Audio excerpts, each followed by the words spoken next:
Hey guys, drdecks here. Today I want to give you an update on our current deck build. Thanks for coming to our channel and checking it out. I really appreciate it. If you currently do not subscribe to it, I would appreciate it if you would click that subscribe button. Hit that bell icon to be notified when we're putting out new content as well. So I think the last time you guys were here, we were in the middle of framing the deck with our joists. And since then, we have been able to get the rest of the joists up and installed, and we have the outside of the deck borders chosen. Like, I chose the outside of the deck where I want it to be. Sometimes I wait to do that, and sometimes I do it ahead of schedule or ahead of time. Usually what we would do is we'd start decking at the house, and we'd run it out for about 10 feet. This is a 12-foot deck. And then I would measure and cut my ends so I don't end up with a little wedge or a piece of decking on the outside of the deck. But because of varying circumstances, and we're putting a waterproof bladder on both sections of this deck, I chose to finish it, and we're gonna start our decking from the outside of the deck and work our way in. Okay, that's done. We have the curve figured out for the upper deck, because this deck has two levels, so there's an upper deck and a lower deck. Even though it's one step divides them, it's just what I'm calling them so that we can be a little more accurate on our description. And on the upper deck, all the outside joists have been cut past the beam in a curve. It's a 66-foot radius, and I figured that out on my computer. And then what I did was I made a template, a 66-foot radius template. I made three pieces out of plywood, and then I stacked those together and put the third one in the middle, and then I moved this in and out.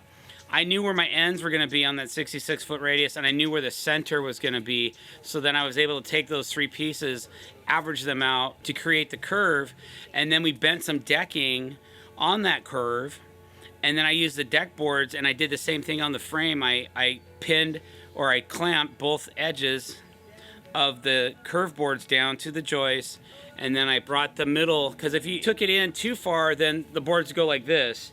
If you took them too far out, then they would go like this. So I put it about where I thought it would be from my computer, and then I moved it in just a little bit more to make those two boards cross over at the right point. And then we marked all those lines. And then I took a skill saw brand, it's called a Sasquatch. It's a chainsaw hooked to one of their skill saws, and I cut them that way. And it was a really nice clean cut and a nice clean look. And then when we were done with that, I took some PVC decking. I used it as my outside curved rim joist. We do that quite often, and you would be surprised at how stable that becomes when you start fastening all that stuff together. And then I went on a little trip to Boca Raton, Florida for the last few days. So Naziz's been here running all the blocking, all of our rail blocking, a lot of our pressure blocking, and our mid-span pressure blocking, which he's still working on right now. I'm working on some of the flat border blocking that we need for our surface borders and for our field boards to come together and have a surface border down the middle. So that's all I got for you for now. So just check us out and see how we do for the rest of the day.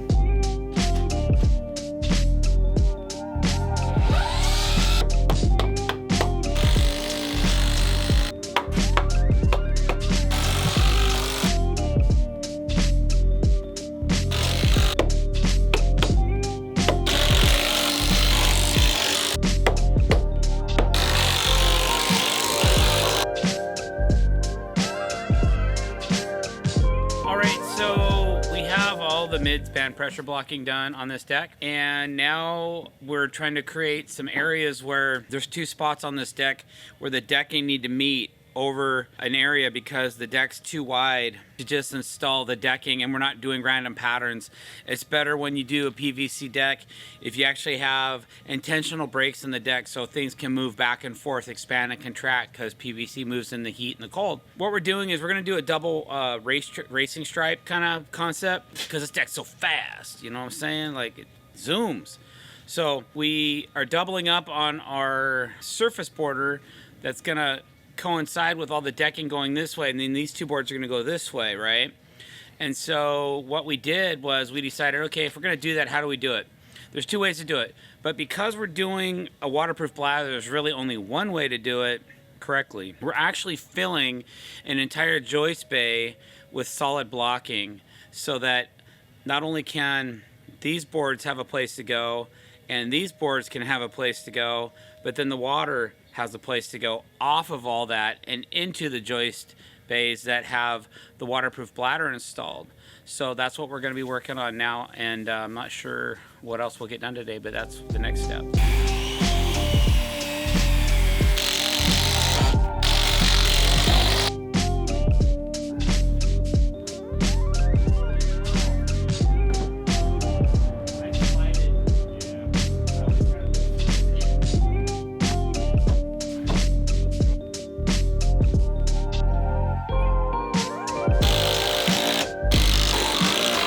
Right, so we made these parts, and Nazee was just killing it, getting this thing installed, and I'm looking up, and he's going through a double joist, plus 2 7/8 inches of material, and then into a 2x12. My concept was for the material to have enough fastener in it so it made sense, so it was stable, but because it's a double joist, we actually need to add a longer fastener because it added 1.5 inches to the equation, which I didn't capture that until just now I looked up. So he's almost completely done installing this flat blocking, but now he's got to go back and pull all the screws out and put in longer ones because I blew it. So those kind of things happen, and that's what's always nice about being on site is you can be aware of something that maybe somebody else didn't catch, because I told him to put in that length. And then when we double checked it, and he goes, well, they're actually compressing really nice. And I'm like, okay, but we really need to get this fastener to a certain depth in the side of this board, or we're gonna have to add more blocking and, you know, make a bigger mess out of things underneath. So to keep it clean and to keep it safe and to keep it stable and to keep it going, we're gonna pull out the 6-inch lag and put in a 8-inch lag.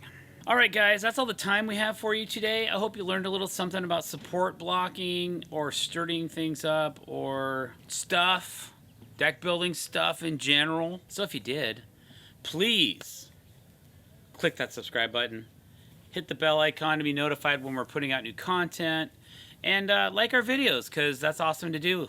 And leave a comment below if you're nice. All right, guys, thanks for watching and have a great day.